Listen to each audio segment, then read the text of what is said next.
पर संग्राम कैसे छिड़ा है, आप इस बात से समझिए कि असम सरकार ने म्यूजियम की मांग को ठुकरा दिया है।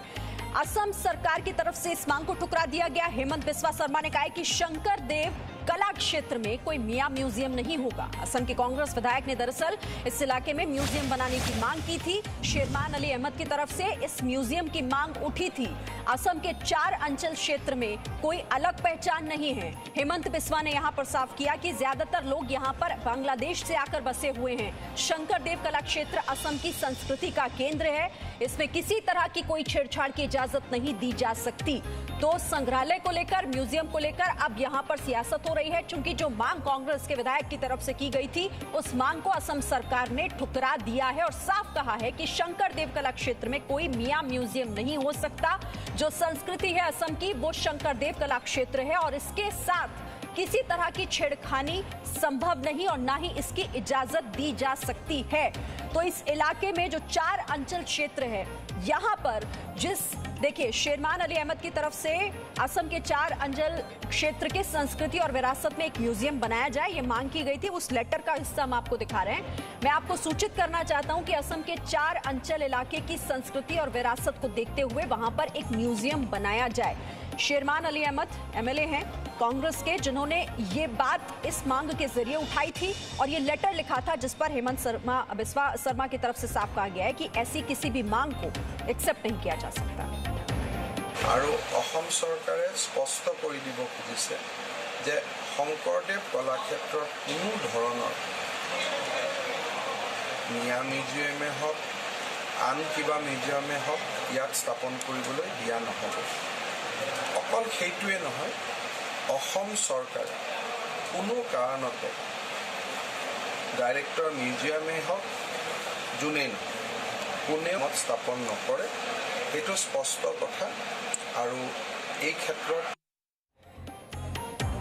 तो साफ हेमंत बिस्वा शर्मा की तरफ से कहा गया कि किसी भी तरह की यहां पर संस्कृति की पहचान को बदलने की कोशिश हो रही है, उसे पूरा नहीं किया जाएगा। मेरे साथ इस खबर पर बातचीत के लिए पूजा मेहता हमारी सहयोगी जुड़ गई हैं। पूजा, सबसे पहले तो संक्षेप में ये बताइए कि दरअसल ये पूरा विवाद क्या है, मांग कैसे उठी, क्यों उठाया गया और अब सरकार की तरफ से इस मांग को ठुकरा दिया गया?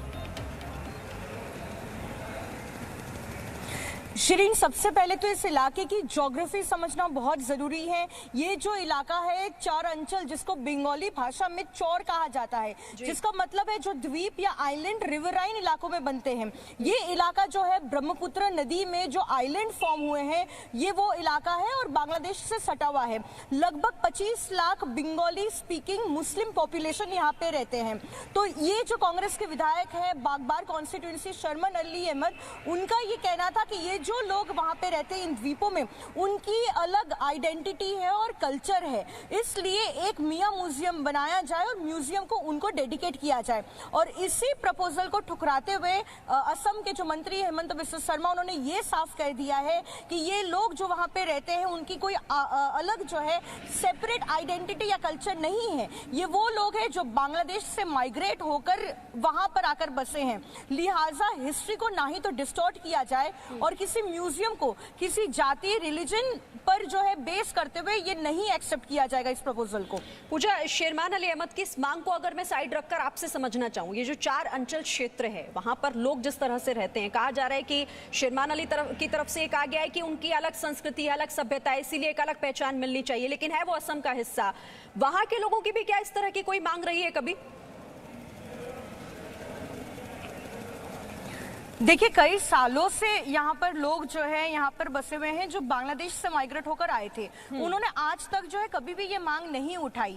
विधायक ने पहली बार ये मांग उठाई और मैं आपको ये भी बता दूं, ये जो विधायक है बागबार कॉन्स्टिट्यूएंसी शर्मन अली अहमद, वो खुद एक बंगाली स्पीकिंग मुस्लिम पॉपुलेशन से बिलोंग करते हैं। ये सेम पॉपुलेशन है जो चौर अंचल में रहता है। लिहाजा वो ये कहना चाह रहे हैं कि वो पूरे पॉपुलेशन के बिहाफ पर उनकी आवाज उठा रहे हैं, लेकिन ऐसा नहीं है। इससे पहले ना ही तो उस अंचल के या उस इलाके के किसी रिप्रेजेंटेटिव ने ये मांग उठाई।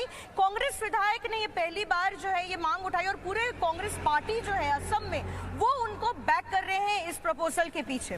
और देखिए, यही बताता है कि कैसे अपने फायदे के लिए जो नेता होते हैं वो कैसे लोगों को बांटने की कोशिश करते हैं, वो किसी भी क्षेत्र को बांटने की कोशिश करते हैं और इस तरह से एक नया सियासी शिगुफा यहाँ पर छेड़ रहे हैं और लोगों को अलग करने की मांग कर रहे हैं। बहुत शुक्रिया आपका पूजा, हमारे साथ इस बातचीत के लिए, इस खबर पर ये अपडेट देने के लिए। तो यहाँ पर आपको हम ये भी बता दें कि इससे पहले असम सरकार ने एक फैसला लिया था कि सरकारी पैसे पर कोई धार्मिक पढ़ाई नहीं होगी।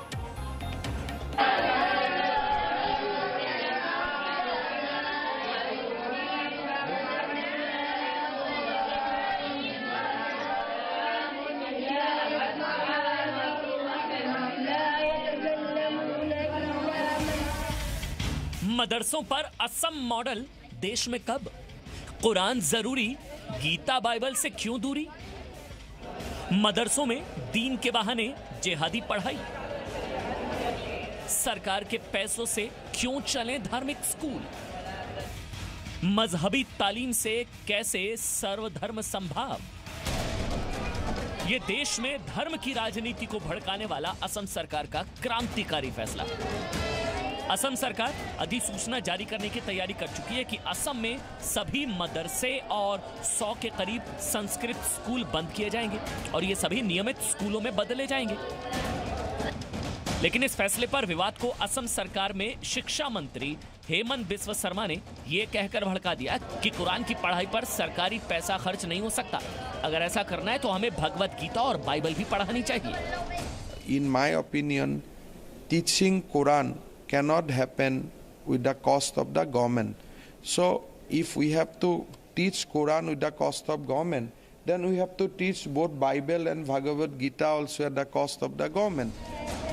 असम में 614 सरकारी मदरसे और 900 प्राइवेट मदरसे हैं, जिसमें से ज्यादातर जमीयत उलेमाए हिंद चलाती है। असम सरकार 3 से 4 करोड़ रुपए सालाना मदरसों पर खर्च करती है।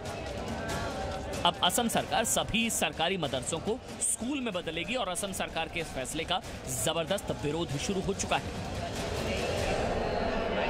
ये है हमारा बीजेपी का जो सांप्रदायिक मानसिकता है, देश को जात धर्म के नाम पे तोड़ने का मानसिकता, माइनॉरिटी को ख़त्म करने का जो साजिश है, इसी साजिश का जो मानसिकता है, इसी मानसिकता का प्रकाश इस बयान में होता है। माइनॉरिटीज़ को अपने एजुकेशनल इंस्टीट्यूशन खोलने का हक हासिल है। सरकार ज़्यादा से ज़्यादा ये कर सकती है कि उन पे जो फाइनेंशियल मदद है उस पर वो पाबंदी लगा दे, मदरसों पर पाबंदी नहीं लगाई जा सकती। Presenting V News app available on Google Play and App Store. Download it now.